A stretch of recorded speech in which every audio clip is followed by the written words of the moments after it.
नमस्कार। आदर्श शिक्षा समिति सिरे की ऑनलाइन कक्षा के अंदर आज अपन पर्यावरण विषय के अंदर जो पिछले वीडियो क्रमांक 9 के अंदर जो पाठ पढ़ा था उसी को आज आगे बढ़ाएंगे। अपन पिछले वीडियो के अंदर अपन ने 4 प्रकार के जानवरों के बारे में पढ़ा था जो अभ्यारण्य के अंदर तन्वी, सेजल, बंटी, प्रकाश अपने मामा जी के साथ और महेश भैया जो जानवरों के बारे में जानते हैं उनके साथ में रणथंभौर अभ्यारण्य में घूमने गए हुए हैं। तो उन्होंने 4 प्रकार के जानवरों के बारे में 4 प्रकार के जानवरों की विशेषताएं पढ़ी थी।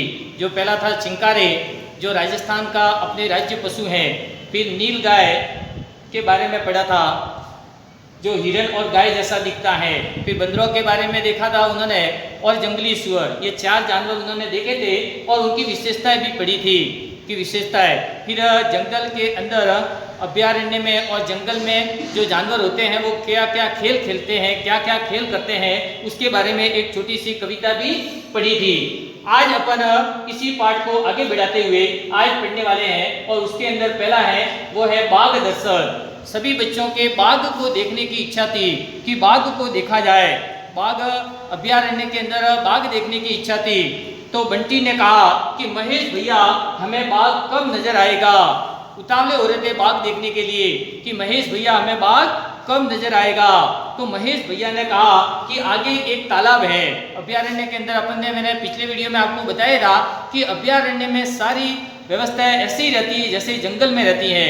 तो अभ्यारण्य के अंदर महेश भैया ने कहा कि आगे एक तालाब है, वहाँ बाघ पानी पीने आते हैं। वहाँ पे बाघ क्या करते हैं? पानी पीने आते हैं बिना किसी डर के, बिना किसी भय के। तो वहाँ पे पानी पीने आते हैं तो वहाँ अपन को बाघ दिखाई देगा। तो सभी बच्चे जो हैं वो घूमते हुए बाग के अंदर बैटरी वाली गाड़ियाँ चलती है। अपन ने पिछले वीडियो में ये मैं बता चुका हूँ। तो उस बैटरी वाली गाड़ी के अंदर बैठ करके घूमते हुए जाते हैं। तो रास्ते में उनको मोर, खरगोश, नेवला ये सभी पक्षी हैं, जानवर हैं, ये दिखाई देते हैं। फिर घूमते हुए वे तालाब के किनारे पहुंच जाते हैं। फिर वहाँ काफी देर इंतजार करते हैं और अचानक महेश भैया ने सबको चुप रहने के लिए कहा। और महेश भैया ने कहा कि सुनो, बंदर और चिड़िया जो शोर मचा रहे हैं वो बाघ के आने का संकेत दे रहे हैं कि बाघ कहीं यही आसपास में है। तो उन्होंने ध्यान से कहा कि थोड़ी देर आगे बढ़ने के बाद झाड़ियों में से निकल करके एक बाघ आराम से घूमते हुए चलते हुए पानी तक पहुंचता है आराम से। तो जो बंदर और चिड़िया शोर मचा रहे थे वो बाघ के आने का संकेत दे रहे थे कि यहीं कहीं ना कहीं आसपास से बाघ आ रहा है। तो दूसरे जो जानवर होते हैं उनके आसपास रहने वाले वो सतर्क हो जाते हैं कि यहाँ पे बाघ आ रहा है। जो खतरा, जो भयंकर जो जानवर हैं, जो मांसाहारी जिनको जो कह सकते हैं, शिकारी जानवर हैं, वो आते हैं तो उनको शोर मचा करके उनका संकेत देते हैं। फिर मामा जी जो उनके साथ में थे, उन बच्चों के साथ में, तो मामा जी ने उनके बहुत सारे चित्र, कैमरे से बहुत सारे चित्र लिए। और बाघ के जाने के बाद महेश भैया ने बताया कि अक्सर बाघ है वो अकेला रहना पसंद करता है। ये अपने पिछले वीडियो में भी पढ़ा था कि अकेले कौन कौन से जानवर अकेले रहना पसंद करते हैं। तो उसमें बाघ भी पढ़ा था। लेकिन जो बाघिन होती है, बाघ की जो पत्नी बाघिन होती है, वो अपने बच्चों को 1 से 1.5 वर्ष तक अपने साथ में रखती है। और साथ में रखते हुए उनको आवाजें पहचानना, शिकार करना, झपट्टा मारना, ये सारी बातें हैं वो सिखाती हैं। बाघिन अपने बच्चों को 1 से 1.5 वर्ष तक साथ में रखते हुए ये सारी बातें हैं वो अपने बच्चों को सिखाती है। और इनके बाघ जो होते हैं, इनकी सूंघने की शक्ति होती है वो बहुत तेज होती है। सूंघने की शक्ति होती है वो बहुत तेज होती है। सुगंध से इनको पहले से ही पता चल जाता है और इन्हें रात में भी दिखाई देता है। इनको रात में भी दिखाई देता है। फिर उसके बाद में अगला जो अधिगम बिंदु है वो जानवरों का दर्द।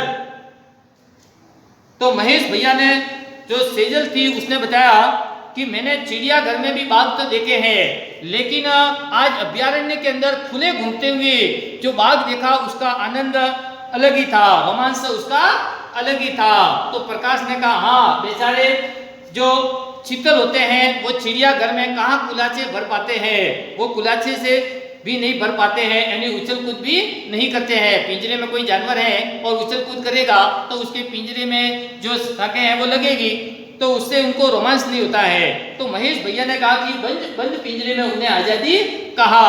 फिर महेश भैया ने कहा कि बच्चों सोचो, आपको भी अगर कोई अपने परिवार से अलग कर दे, आपको भी अपने परिवार से कोई अलग कर दे और पिंजरे में बंद कर दे तो तुम्हें कैसा लगेगा? तो तुम्हें कैसा लगेगा? अच्छा नहीं लगेगा। आप भी खुले में घूमने का, खुले में खेलने का आनंद आपको भी अलग ही आता है। बार बार आपको घर वाले हैं वो घर के अंदर भी बंद रख के आपको बार बार घर के अंदर रहने का कहते हैं, पढ़ने के लिए कहते हैं, तो भी आपका जी कहता है कि बाहर जाए, बाहर मैदान में खेलने के लिए जाए। बच्चों को देखते ही आप भी बाहर घूमने जाने की इच्छा होती है। तो वो तो जानवर है, उनका तो प्रकृति के अंदर रहना ही उनको प्रकृति से प्राप्त है।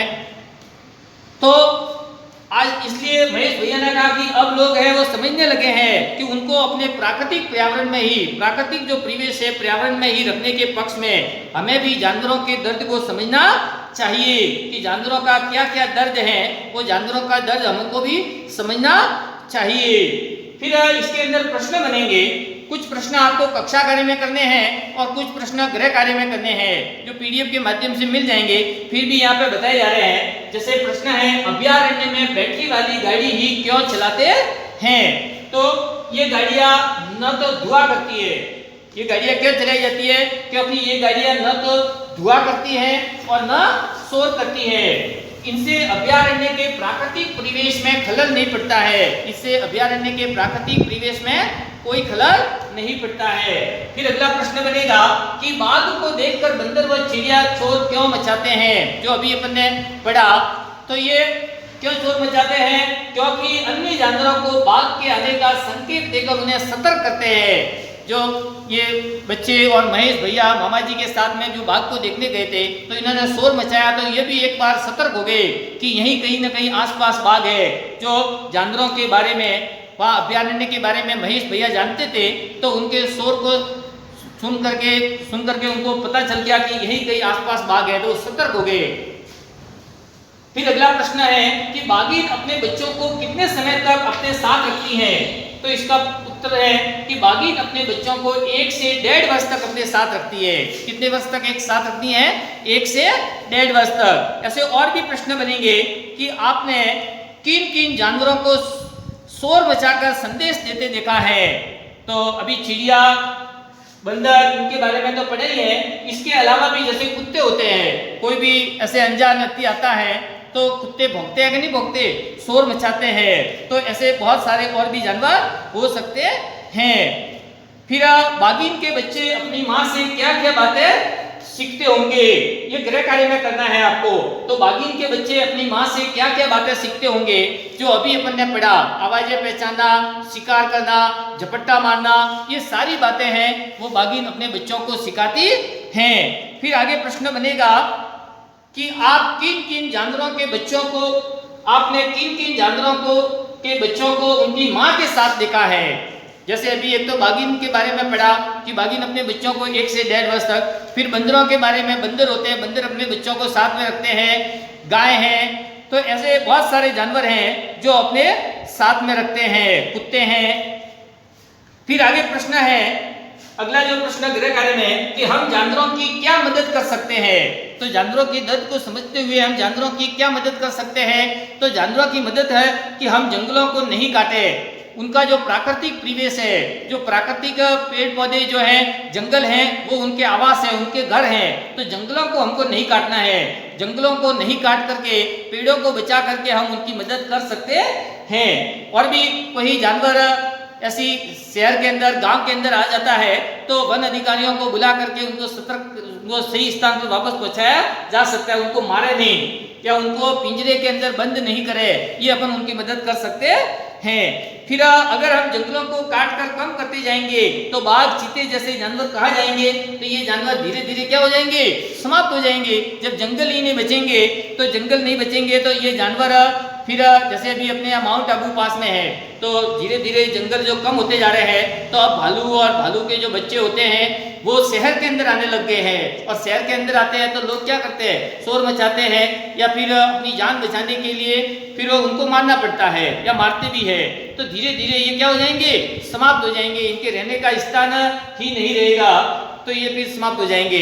फिर आगे प्रश्न बनेगा, और भी बहुत सारे प्रश्न बनेंगे कि किसी गांव में एक पानी की कुंडी बनी हुई है। क्या बनी हुई है? अपने भी आसपास में देख सकते हैं, पानी के हौज या जानवरों के पानी पीने के लिए ऐसा बनाते हैं, और हिरणों का झुंड वहां आकर के कुंडी से पानी पीकर चले जाते हैं। तो गांव वालों ने क्या सोचकर यह व्यवस्था की है? तो गांव वालों ने क्या सोच के, तो गांव वालों ने जानवरों के दर्द को समझा है उन्होंने, कि जानवरों को पानी की समस्या होती है। जानवर जो होते हैं, हिरण है या अन्य और भी जानवर है, हिरणों के संरक्षण के लिए या और भी जो जानवर है उनको बचाने के लिए उन्होंने ये पानी की व्यवस्था की है, क्योंकि उनको पानी के लिए इधर उधर भटकना नहीं पड़े।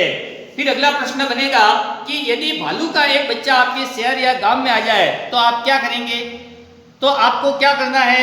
तुरंत वन अधिकारी, जो फॉरेस्ट जो है, फॉरेस्ट के अधिकारी हैं, वन अधिकारी हैं, उनको सूचना देनी है, और जब तक वो नहीं आते हैं तब तक उसका ध्यान रखना है कि उसको कोई बच्चे हैं या और कोई भी है वो उसको नुकसान नहीं पहुंचाए, जब तक वन अधिकारी नहीं आते हैं। तो इस तरीके से हम जानवरों की मदद कर सकते हैं, जो आपको ये गृह कार्य में मैंने डाला है। फिर अगर आप में से कोई दिन भर काम करवाए तो आप क्या करते हैं? थक जाते हैं। तो जानवर भी होते हैं, वो भी जब थक जाते हैं तो थक जाने पर क्या करते हैं? आराम करते हैं। कुछ लोग सांप दिखने पर मार देते हैं। क्या ऐसा करना ठीक है क्या? तो अभी ऐसा करना ठीक नहीं है। जरूर अपन को पता है कि ये जहरीले जीव जंतु है, लेकिन अपन वन अधिकारियों को, जो इनको पकड़ने वाले हैं, उनको सूचना देकर के इनको पकड़वा सकते हैं, और ये जो वन अधिकारी हैं या पकड़ने वाले जो हैं वो जंगल में ले जा करके इनको वापस सुरक्षित स्थान पर छोड़ देते हैं। इसी तरह कुछ लोग जीव जंतुओं को अपने शौक के लिए पालते हैं, जैसे कुत्ता है। तो ऐसे आपने भी बहुत सारे जीव जंतुओं को पालते हुए देखा होगा, बिल्ली है, तो ऐसे बहुत सारे जीव जंतुओं को लोग शौक के लिए पालते हैं, लेकिन ये उनकी स्वतंत्रता के साथ, जो इनको प्रकृति में रहना चाहिए, उनके साथ अपन खिलवाड़ करते हैं, जो अपन को ऐसा नहीं करना चाहिए। तो इस पाठ के अंदर अपन ने पढ़ा कि जानवरों को उनके प्राकृतिक परिवेश में संरक्षण देने हेतु अभयारण्य बनाए गए हैं। क्या बनाए गए हैं? अभयारण्य। जंगल की तरह ही, जैसी जंगल में सारी सुविधा होती है, व्यवस्था होती है, वैसी की वैसी सुविधा के साथ में अभयारण्य बनाए गए हैं। तो अभयारण्य के बारे में ये आपको मैं पहले भी बता चुका हूँ। फिर जानवर अलग अलग तरह से व्यवहार करते हैं, अलग अलग तरह के जानवरों का व्यवहार होता है।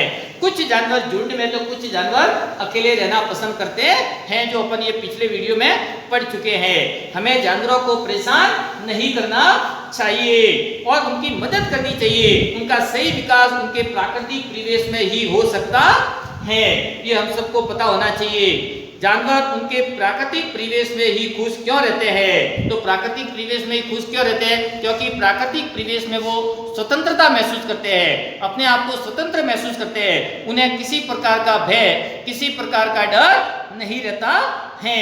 तो वन हमारी प्राकृतिक संपदा है। वन हमारी क्या है? प्राकृतिक संपदा है।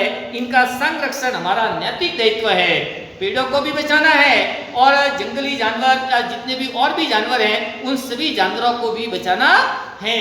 जब तक पेड़ पौधे जानवर रहेंगे तभी इस प्रकृति का संतुलन बना रह सकता है।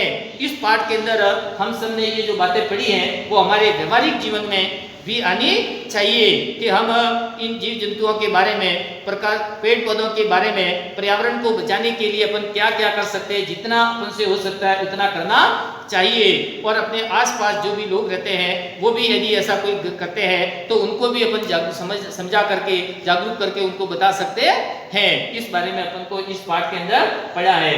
इस के अंदर जो कक्षा कार्य में जो प्रश्न उत्तर हैं और गृह कार्य में जो प्रश्न उत्तर है वो आपको पीडीएफ के माध्यम से भी मिल जाएंगे। आपको ठीक से इसको कॉपी में व्यवस्थित जमा करके साफ सुथरा काम करना है। जहाँ प्रश्न का उत्तर पूरा होता है वहाँ एक लाइन जोड़ना, फिर अगला प्रश्न लिखना, इन सभी बातों का ठीक से ध्यान रखते हुए ये कार्य करना है।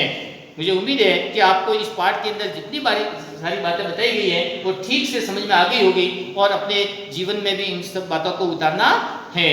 धन्यवाद।